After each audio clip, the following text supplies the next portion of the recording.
You're listening to The Corbett Report. CorbettReport.com. Welcome, friends. Welcome back to The Corbett Report and my humble and messy abode. I am James Corbett of CorbettReport.com, and you are tuned into Questions for Corbett, that regular series where you write in the questions and I provide the answers. And as always, there are a number of ways to get your questions in, the most straightforward being to go to the contact form on CorbettReport.com and leave your message either as a text message that you then email via the contact form, or you can record yourself via the SpeakPipe application and leave your audio question to be played in the next edition of this series. But the best way to make sure that your question is answered, of course, for Corbett Report members of the website, please log into CorbettReport.com and you can leave your question in the comment thread for this edition of Questions for Corbett. That will be CorbettReport.com/QFC045. So if you go there directly, you will be able to leave your question for next time. And speaking of which, why don't we take a look through the comments and questions from last edition of this series, What's Your Take on Assange? Where, as you might expect, there were a number of comments in that thread about various takes on Assange and WikiLeaks. Also several suggestions for Latin American news sources for Sebastian. I believe it was Sebastian who was asking about that, and so I threw that question out to the audience. There were several suggestions in that thread, and a couple of suggestions from Duck and Animals Aren't Food about how to surf the web safely, unless the NSA is after you, which is an important stipulation to make. Well, if the NSA is after you, it might be a little bit different, but for general web safety, you can follow these directions. And there were some comments and tips in that thread, so I would hope you would go back and read that. And now let's scour that thread for some questions from the Corbett Report subscribers, which we will answer first up on the program here today. And although usually I spent a lot of time on a few questions and really delve deep into them, I think we're going to try the opposite this time. I'm going to try to answer many questions in a not so detailed manner. So let's see how that goes and see which style you prefer. The first question is from Joris, who writes, do you think the Notre Dame fire is a conspiracy or just an accident? I think it's an accident. And then there was some back and forth in that thread about, well, why do you think it was an accident? Why do you think it was a conspiracy? So there was some of that in that comment thread. My answer is, I don't know. But I would like to parenthetically add that it's always funny to me going through the questions from last time, even in the space of 1 month or so between episodes of Questions for Corbett, whatever was popping in the news wires that particular day when that particular episode aired and seemed like the most important issue that everyone was talking about, and oh, this is world important issue, generally seems to be like oh yeah, I kind of remember that story by the time I get to it a month later. So I'm not saying that it's not an interesting subject or that people shouldn't be exploring it. It's just, personally, I'm not following the day-to-day news feed, and it's interesting to me what pops up and what doesn't.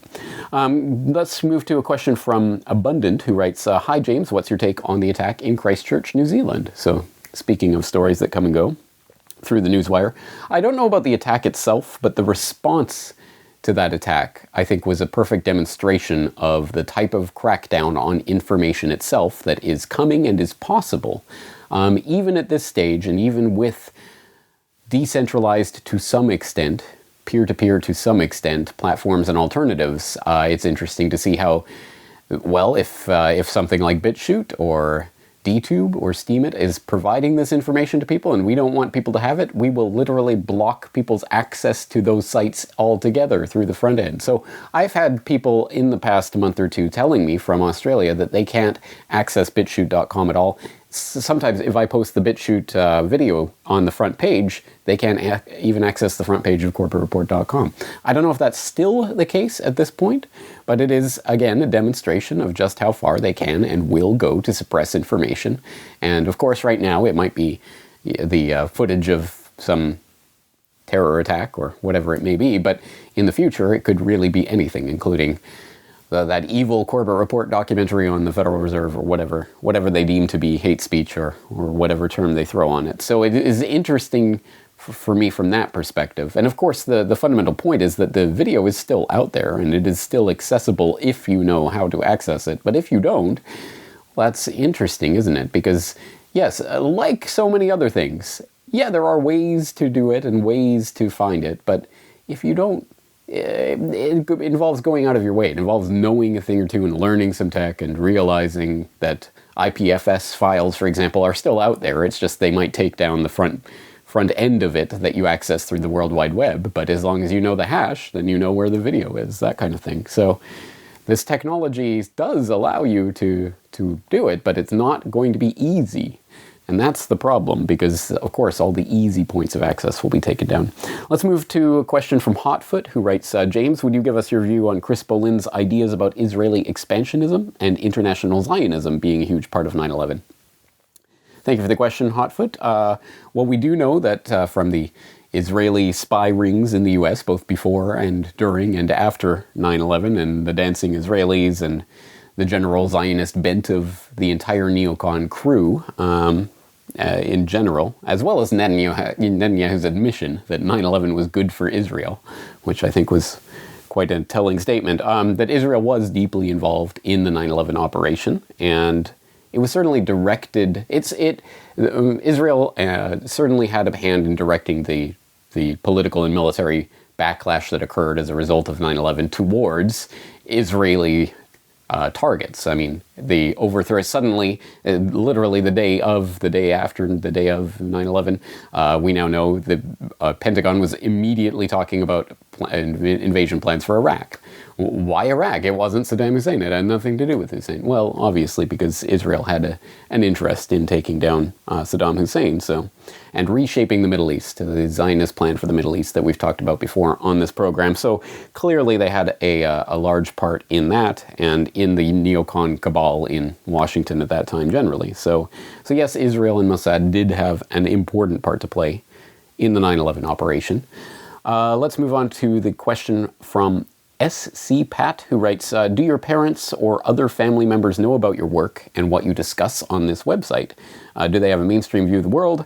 Have you ever tried talking to them about your points of view? If so, how does that type of conversation go? Thank you for the question, SC Pat. Well, my mother did pass away 8 years ago now. Can you believe it's 8 years? I cannot believe that. But she did pass away 8 years ago. But before that point, of course, she did know about the website and the work that I was doing.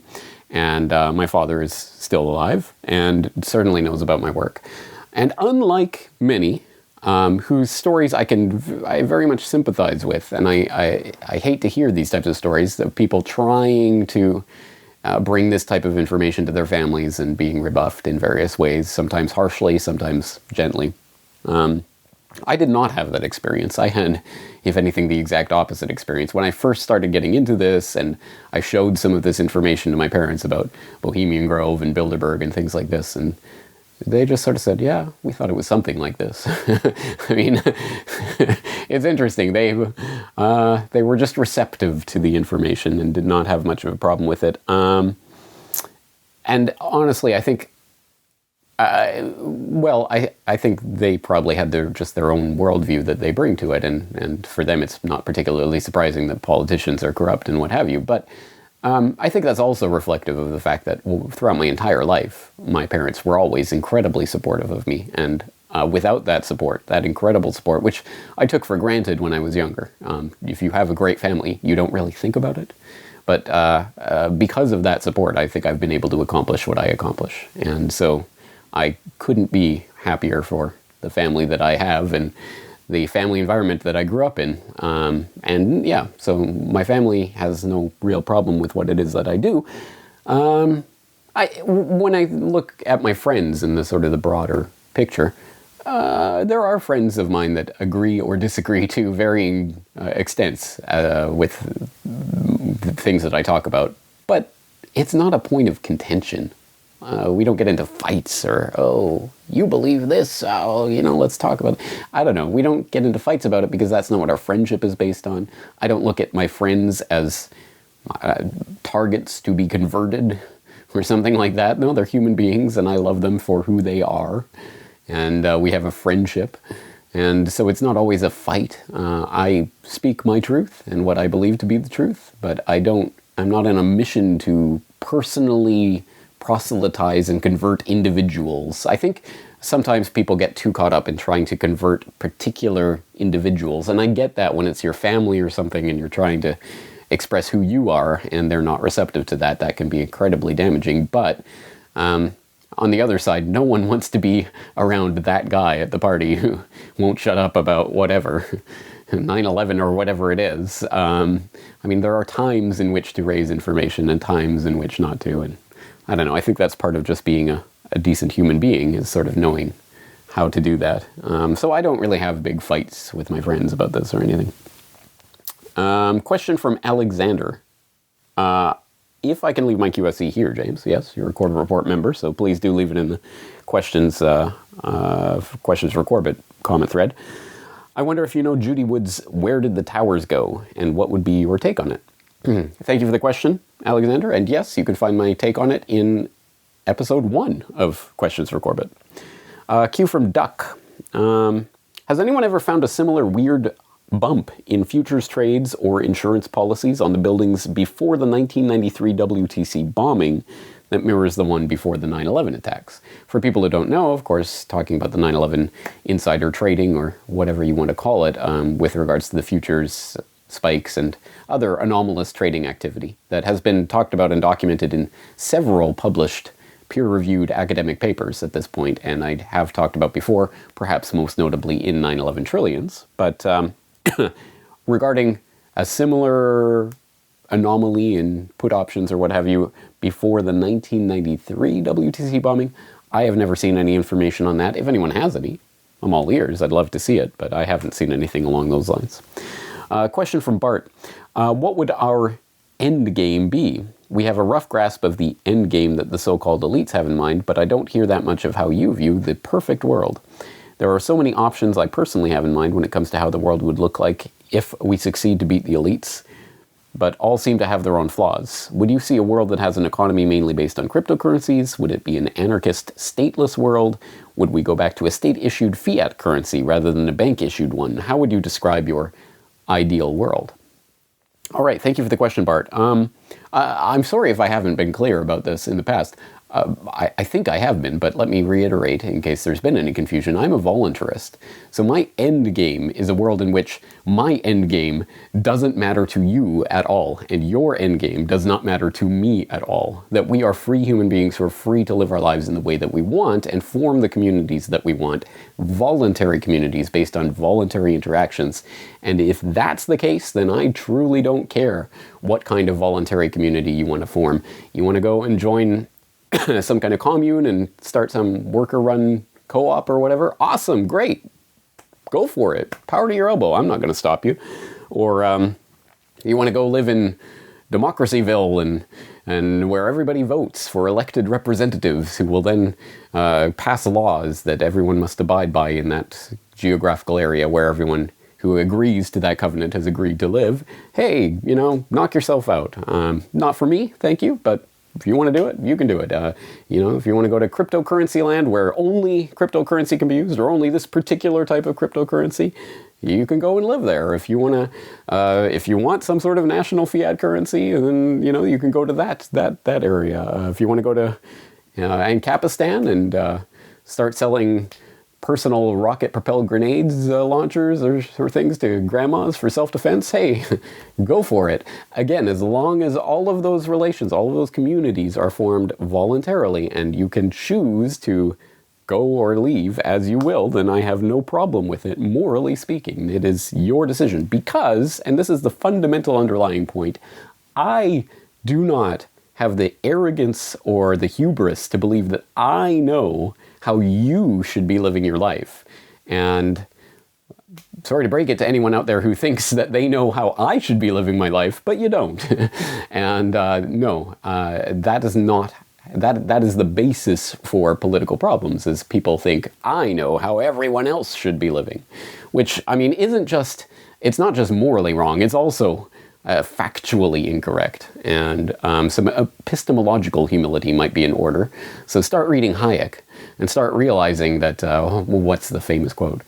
The economist's job is to teach people that they don't know about what they imagine they can do. Or I've absolutely butchered that quote. Russ Roberts would be so mad at me. He says it pretty much every podcast. But anyway, you get the idea. We do not there is no human being who knows how to order society best for everyone in the world. And that's the ring of power that people chase. The idea, if I had the ring of power and could tell everyone what to do, the world could be so much better because I could order it the right way. I don't believe that. I want a world of voluntary interactions where people can voluntarily congregate or disassociate as they please. Speaking of ring of power, what a segue. We have a SpeakPipe question, an audio question in from the SpeakPipe application from Michael. Hi James, this is a question for Corbett. Cecil Rhodes' roundtable groups were essentially kind of concentric rings of power that were seeded into different geographic areas. And it's always struck me that I wondered whether you could make a comparison between this and the rings of power that were handed out to the peoples of Middle-earth in J.R.R. Tolkien's Lord of the Rings. There's also a couple of other threads that have kind of brought me to think about it in this way. When I read this book by Dennis Rates, The Boer Journal of a Boer War, and it's an amazing book that is the only book I've ever read that kind of unfolds very much like Lord of the Rings, although it's a real account of his kind of participation in the Boer War against the British. And in the book he describes the gathering of the Boers in Bloemfontein, the Boer riders, and I think still today it was the largest number of horsemen ever gathered in one place, about 20,000 horsemen, and it reads very like the gathering of the riders of Rohan. And now I also believe that J.R.R. Tolkien had a direct link with Bloemfontein itself and South Africa more generally. So I'm wondering if J.R.R. Tolkien was in some way kind of leaking or using Cecil Rhodes' roundtable system of control, the seeding rings of power into society, as a model for his Lord of the Rings book. I'd be very interested to know what you think about this. All right, thank you very much for that question, Michael. And yes, long story short, yes, I think there are politics in Lord of the Rings, and there is history in there, certainly, if you look at Tolkien's biography and his experiences in South Africa and the Boer War and what have you, and in World War I. I think that you can see that certain things have been encoded in Lord of the Rings, but don't call it an allegory. Apparently that's a no-no. Well, if you want more elaboration on that, I would pass it to someone who knows a lot more about the Lord of the Rings than I do, specifically Andrew Hoffman of the sadly now defunct Revelations Radio News podcast. Back several years ago, I had him on the Film Literature New World Order podcast to talk about the Lord of the Rings, and we had an in-depth discussion about the political meanings of Lord of the Rings and what we can and can't read into it, and what Tolkien himself said about such matters. A really interesting conversation. I hope people will go back and listen or re-listen to that one. Let's move on to a question from Joey, who writes, I love reading Pepe Escobar. His May 9th article referenced Instex. Have you heard of or have any thoughts on Instex? I am usually kept up abreast of such international finance vernacular with your literature and don't remember hearing about this BRICS type scenario. Okay, thank you for the question, Joey. And unfortunately, as I sit here right now, and I'm not going to look it up as I'm talking, but I forget what Instex is abbreviation for. But I do know what you're talking about, and I did reference it in an article last year about the death of Swift and the engineered death of the dollar, where I did talk about an idea that was being floated at that time, specifically by the German foreign minister. So this was, I think, September of 2018. They were talking about the scuttling of the Iran deal, the JCPOA. Obviously, the United States pulling out of that deal, and the sanctions that have been reimposed upon Iran and anyone dealing with Iran as a result of the US pulling out. And so Europe at that time was talking about, or the German finance minister specifically was floating the idea, well, if they're going to cut us off from SWIFT for, cut Iran off from SWIFT or punish us for dealing with Iran through SWIFT, then we'll just create our own SWIFT alternative. For people who don't know, SWIFT, the SWIFT network is a communication network that banks use to communicate internationally, to transmit and receive orders and settle accounts and trades So it's an exceptionally important part of the banking architecture, the international banking architecture, and officially it's a neutral organization, non-political, blah, blah, blah. But, oh yeah, back in 2000, was it 2011 or 2012, back during the previous round of Uncle Sam sanctions against Iran, they did get SWIFT to delist Iran. They put pressure on the EU that put pressure on SWIFT, and Iran was delisted from the SWIFT network. So it is a political bludgeon for Uncle Sam to wield, like so many other things. So Europe was talking at that time, late last year, about forming its own SWIFT network type alternative, shall we say. So I wrote an in-depth article about that. The money quote from that article is, "In order for the new world order to rise, the old world order has to die." That is what we are witnessing when we watch Europe getting on board with the Eurasian agenda and standing up to Uncle Sam. So, I mean, long story short, I think the various BRICS alternatives, including China's SWIFT alternative and Russia's SWIFT alternative, are just other bricks in the wall, if you will, pointing to the new world order of multilateralism and everything that the BRICS represents. And of course, there are always those in the crowd that scream, well, that's a good thing. But I think ultimately it's leading us into the global system. But a lot more elaboration in that particular article. I'll leave it there for now. Question from Lucas. Where are the sources for your documentaries and reports? I know sometimes I see them on the reports, but I wanted to make sure I got the sources for the documentaries for sure. Thank you for the question, Lucas. And the answer is they are right here on CorbettReport.com for all of the things that I do. You will find a link to the show notes. It depends on where you're watching it or how you're imbibing this. So if you're watching it on... Well, if you're watching the video version of most of my main podcasts and those types of documentary-style reports, there will generally be a lower third on the screen at some point that says something like transcript and sources, and then it gives you a direct URL. So transcript and sources, CorbettReport.com/Big Oil or whatever. So generally, it will be on screen for most of my documentaries. Even if it isn't, even for any, including this edition of Questions for Corbett, if you're watching this on heaven forfend ThemeTube, or BitChute, or DTube, or anywhere else, there will be a link in the description box for the video, show notes, and it will give you the link to this edition of Questions for Corbett, where it'll take you directly to the website where you can see all the show notes. And it, as you know by now, I hope, everything I do, I always put all the sources for all the articles and whatever else I cite, the videos and everything else will be there. So it's always there, and it's always pretty easy to find, I think. It should always be there in the description of any video you're watching, at the very least. Okay, let's move on to a question from Adora, who writes, a question from Adora via the SpeakPipe application. Hi, James. One question. How can people believe that they can be pro-freedom and pro-forced vaccines at the same time? Most of us know that they're using the vaccines to take away our free speech. But this hypocrisy is ridiculous. How can one explain to someone how they can't be both those things at the same time? Thank you. Thank you for that, Adora. Very, very good question, and it's one that I have myself. Specifically about how the concept of mandatory vaccinations obviously rubs up against health freedom, which I think is a key goal of mine and something that I advocate for, is that your body is yours and you get to choose what happens to it. Obviously not in the case of mandatory vaccinations, in the case of fluoridation of the water supply, in the case of adding lithium to the water supply and other things they're talking about. Well, we put fluoride in there, we might as well put lithium in. We can reduce suicides.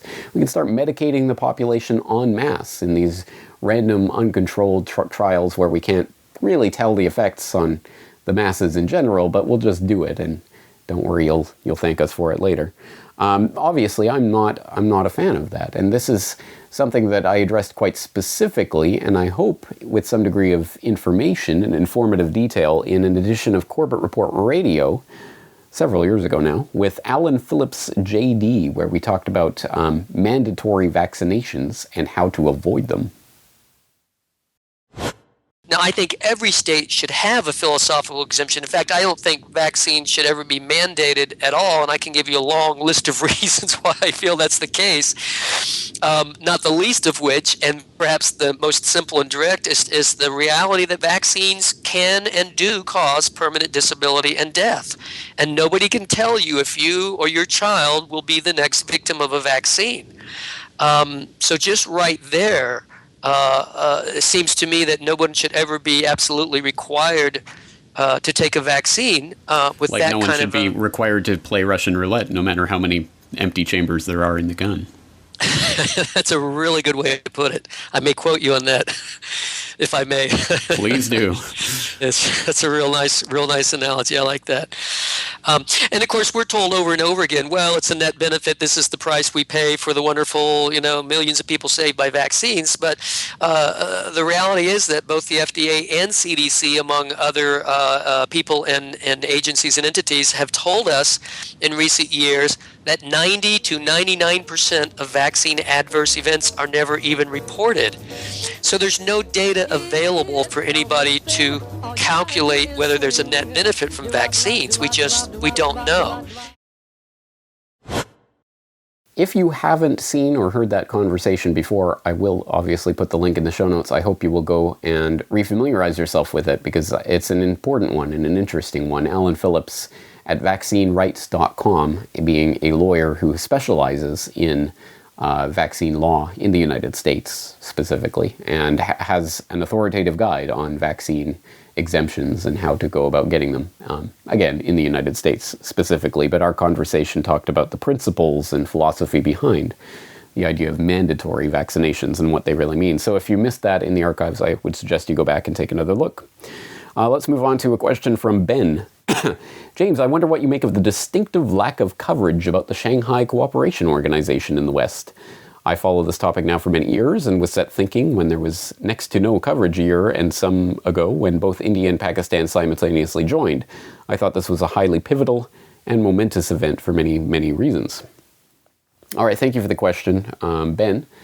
I tend to agree with you. I have covered the Shanghai Cooperation Organization a few times on the podcast in the past, and in fact, I also did write an editorial specifically when India and Pakistan both joined the Shanghai Cooperation Organization together as full-fledged members. I did write an editorial, Strange Bedfellows, the India-Pakistan-China Triangle. So I agree, it was a pretty important event, but then again, there may be the tendency to overblow the importance of the Shanghai Cooperation Organization, which is sometimes framed as something of a kind of counter-NATO counterbalance or something. I'm not sure it's quite as glorious as that, or it's not as much of a developed institution as NATO is, unfortunately, I suppose, or depending how you look at it. But it is not exactly, it's certainly not a exclusively military type of compact like NATO is. And it's not particularly effective at anything, perhaps other than opening some sort of dialogue between the member nations. But even then, you will note that it didn't seem to have much of an effect, if any, at all, on damping down tensions in Kashmir, for example, which have recently flared, and shots exchanged and things like that on the brink of some sort of conflagration, potentially nuclear, in the region. So tensions are still high. There is still a lot of soreness about the China-Pakistan economic corridor and how that's going to be developed, and whether that will economically try to decide the political boundaries of Kashmir and what have you. So there's still a lot of tension there, and I'm not sure just the fact that they joined the Shanghai Cooperation Organization together is going to ease that tension. But it is something that I think more people should at least be aware of. So if there is any interesting news on the SCO front, I hope people will send it in, and I will definitely keep my eye on it. Okay, let's move to today's question for you. As you know, at the end of these episodes, I generally like to turn one of the questions around to the audience to open it up and for discussion. And this time we have a question in from Ian via the SpeakPipe application. Hi James, really appreciate everything you do. I just wanted to ask, given your recent response to Jason's question about how to protect your computer against possible spying, how have you got any thoughts about how to protect your content, especially for those sort of independent bloggers that are out there? I've been looking at solutions of how to do this. And my current thoughts are to put as much content as possible on a blockchain-based platform, and the best one I'm aware of is Steemit. But I realise that that's also got problems in that it is to some extent centrally controlled. I was also really interested in Dan Dick's recent discussions about the IPFS-based Pocketbook app. So I was kind of wondering if putting as much content as possible on Steemit, and then possibly having a page on Pocketbook that links to that content would be a reasonable way to protect your content. I just wondered if you've got any thoughts on that, or if you're aware of any better solutions, or if you can suggest any alternatives. Anyway, thanks ever so much for everything you do. Really appreciate it. All the best. Take care. Thanks. Bye. Thank you for the question, Ian. And just as a note, Ian did write in after sending that audio message, just to say when he said Pocketbook, he meant PocketNet. But yes, Steemit is an answer, as are all of the alternatives that I've mentioned in the past. The social media alternatives that I mentioned in the social media alternatives series. There are many options out there.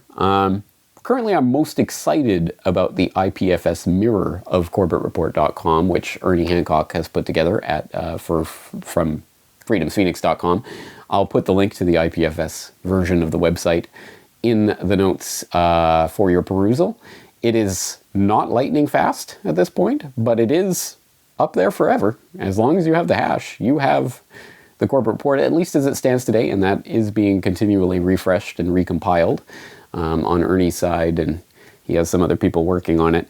And as I said at the time, and as I'm going to reiterate here, as we develop and iron out the kinks in it and get the process streamlined, I'm going to have more information about this and how you can set up your own node to help preserve the Corbett Report forever and always. Nothing they can do to take it down. So that's pretty exciting.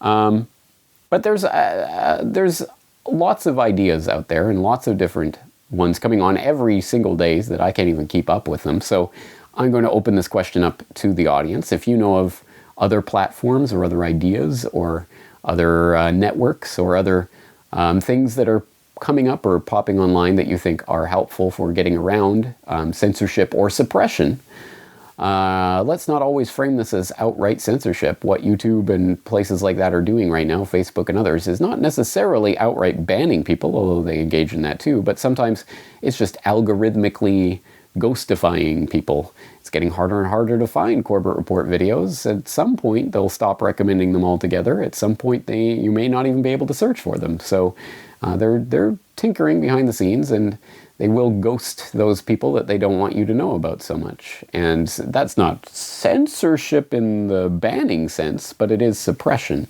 which is an equally important and dangerous threat. So what are the ways around that type of suppression? And I'm open to any and all suggestions. I hope you will write in with yours and with your questions. Once again, this is James Corbett of CorbettReport.com. Looking forward to talking to you again next time.